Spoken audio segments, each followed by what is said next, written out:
I work as a data journalist for Helsingin Sanomat, which is the largest newspaper here in Finland. And a lot of the stuff I do as a data journalist is not doesn't actually use open data, because a lot of the stuff we have, the more interesting stuff is it's public information, but it's not easily obtainable, and they are not pushing it out as open data. So basically, I do a lot of scraping. So I code little robots that go on a website and kind of suck the information out of there. That's a lot of what I do.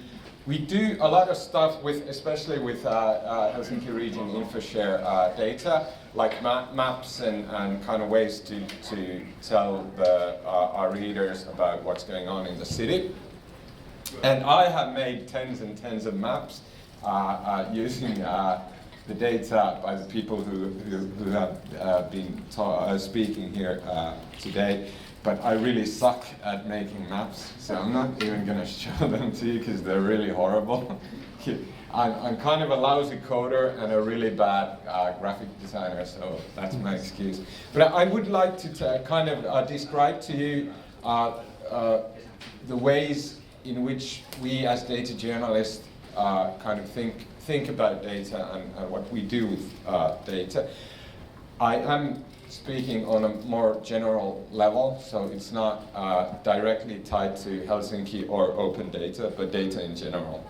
So just as a kind of curiosity, especially to our foreign friends, I'm pretty sure, I'm not sure if this is common in other parts of the world, but all the bigger media houses in Finland have their own like a software that helps citizens vote in an election. And this is ours. It's actually called an election machine. It has kind of a silly name, but they're really very popular. The idea is that the politicians kind of fill a form about political issues, and they kind of give their opinion on different kinds of stuff. And all the politicians who seriously want to get nominated, they fill out the form, and after they've done so, the general public can kind of fill out the same form, and then the algorithms match them to like a proper candidate. And it's really very popular, and I think a lot of people kind of solely rely on that when making their decision on who to vote. But what it does is it actually generates data for us, and then we publish it as open data for anyone to use. So here are, like, just as an example, this is from 2 elections ago. These are the answers by the Finnish Prime Minister on different issues. And what we do with this data is we publish it, and then we also, because we have a lot of information on the opinions of our elected politicians, then we can do different kinds of visualizations based on their answers. So here we can see, for example, the Finnish Parliament on how what it looks like when it's put on an axis with left-leaning ideas, right-leaning ideas, conservative or liberal, and this is what the current Finnish parliament looks like. But that's like very basic stuff that we do on all elections, and it's so important to us that it's kind of an always ongoing side project to our data desks. So we're always kind of iterating through that and making it better. But then a lot of what we do is we kind of, there's this kind of strange dual role with a lot of data journalists in Finland, where we do journalism about data. That's like our main, what we're supposed to do. But because we also kind of sort of know how to code, we also do kind of interactive things that maybe don't even have anything to do with data per se, but we kind of figure out ways to tell stories or help people understand stuff through interaction or visualization of numbers. This, for example, is just a very simple calculator where you can input your salary and if you own some shares or some kind of property, you can input its value. And what it does is it just tells you how much the government's recent cuts will affect you. And for this person with a high salary and some assets, the government has made a tax increase of 300 euros a year. So kind of using, not data, but using code to tell stories in a very simple way. That's what we do. But what I do really is I'm interested in data that tells stories about politics and about kind of the bigger story behind big stretches of time. So what I often, when I get to do a story that's kind of my own idea and I get to do it on my own time basically, what I want to do is I want to get a huge amount of data and then try to kind of use different software and code some stuff and kind of try to get from the data some kind of a story. This is a piece I did which is actually really very silly. This is a story about who shouts over whom in the parliament. And I think my data was something like a few years worth, and then we could see that who kept shouting over whom during the discussions in the parliament. And I don't really know what the significance of that is. Maybe it's not much, but I thought it was fun to do because then we could see what politics looks like kind of based on the numbers and what the relationships between the different parties and different people are. So here is our right-leaning party politicians. They mostly shout over our center party politicians. I don't know, I thought it was funny.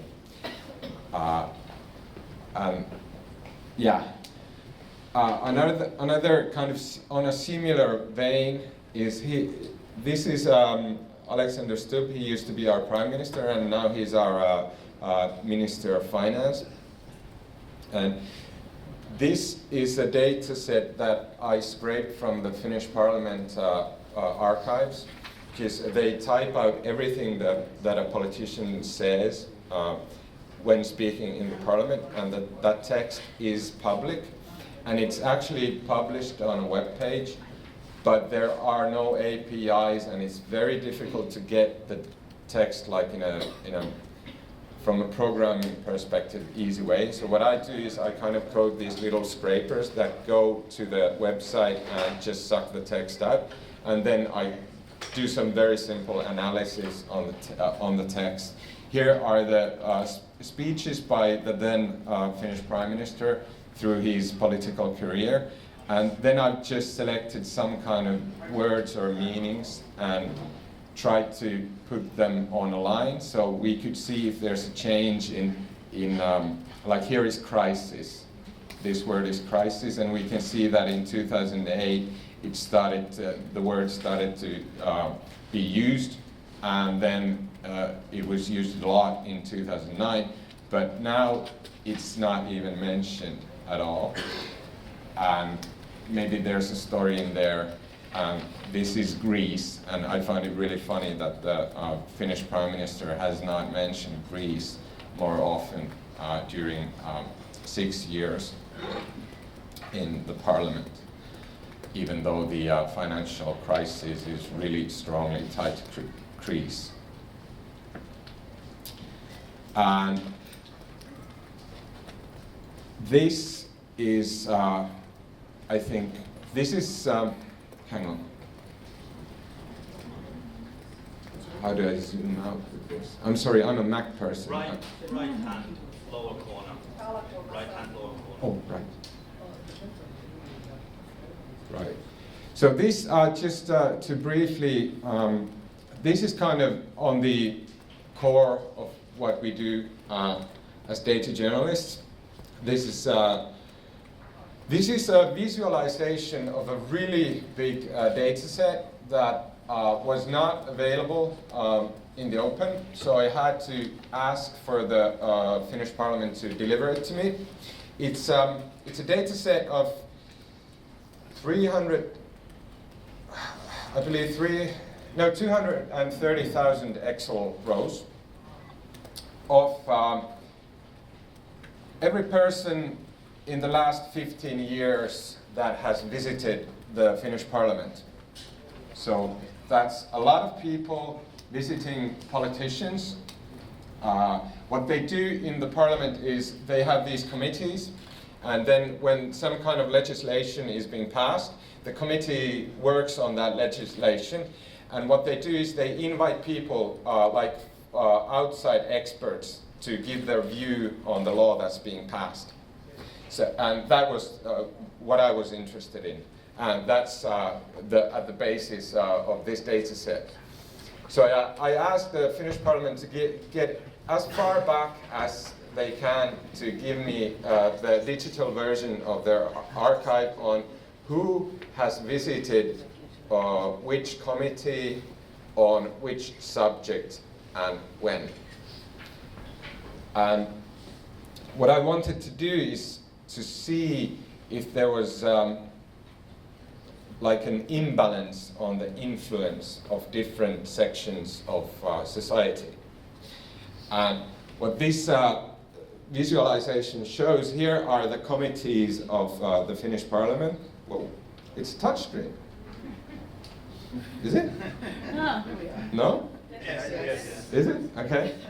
And so here we can see this is the kind of transportation committee, farming and farming committee, social and welfare committee. I don't want to touch it.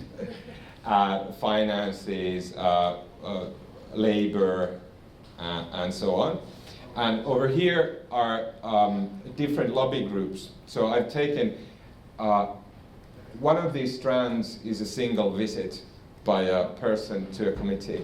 But I've grouped them together so that kind of business interests are colored blue, and environmental interests are colored green, and labor or kind of socialist labor movement interests are colored red. So, and this is for 15 years. So we can kind of see where the business lobby groups, where they direct their interest and where they try to influence the politics. And also the same for the labor unions and labor groups.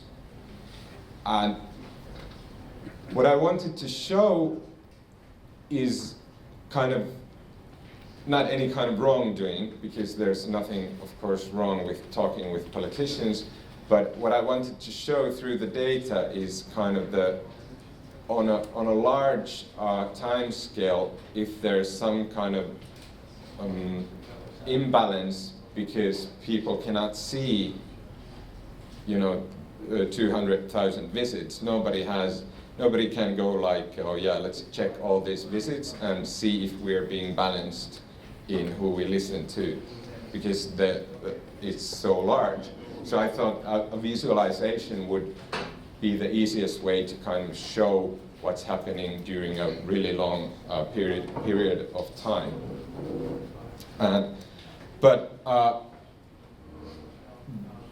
I think in regard to open data, this is something that, this type of data is something that can really be improved upon. I mean, this is just the most basic version of that story, but of course it's kind of obvious that once you get that kind of data, you can actually maybe make it live so that people can kind of check it on a continuous basis. And I'm sad to say that the Finnish Parliament, they actually upgraded their website and their kind of digital services, but they made it much worse.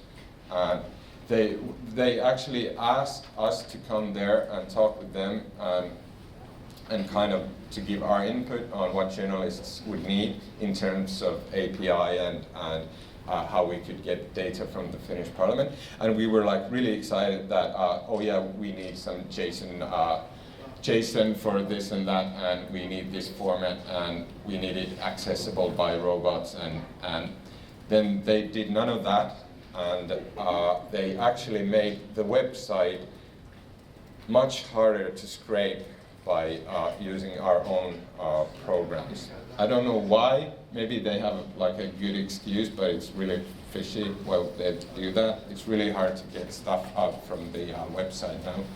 It used to be really easy because the website was pretty simple. Now they made it all flashy and Ajax and everything's really hard. But yeah, that's kind of what I do when I do data journalism. I would like to mention that the incentives for kind of the commercial press that is not paid by the taxpayers, like we are a private enterprise. So the incentives to doing really large-scale data journalism is going down because everything is valued through clicks, and a lot of the journalism about data is really not, often it's really not that interesting to really large sections of the readership.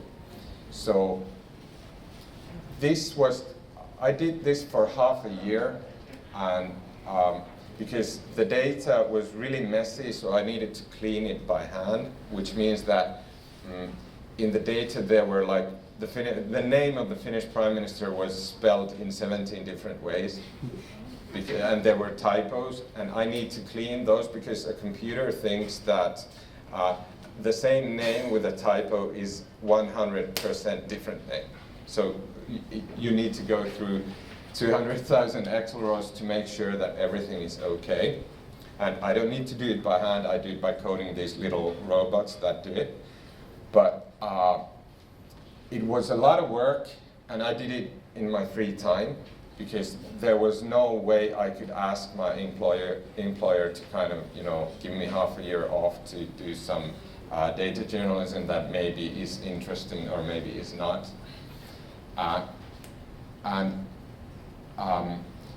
It would have been much easier if the open infrastructure of the web services were better, where I could have coded like simpler and better robots to kind of go through the data.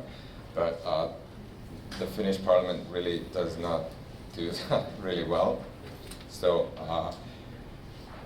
I am of the opinion that unless the the people who give out the data kind of up their game even more, then we're going to see even less and less of really good data journalism, because it's getting really expensive to produce, and the financial incentives for the press are not there.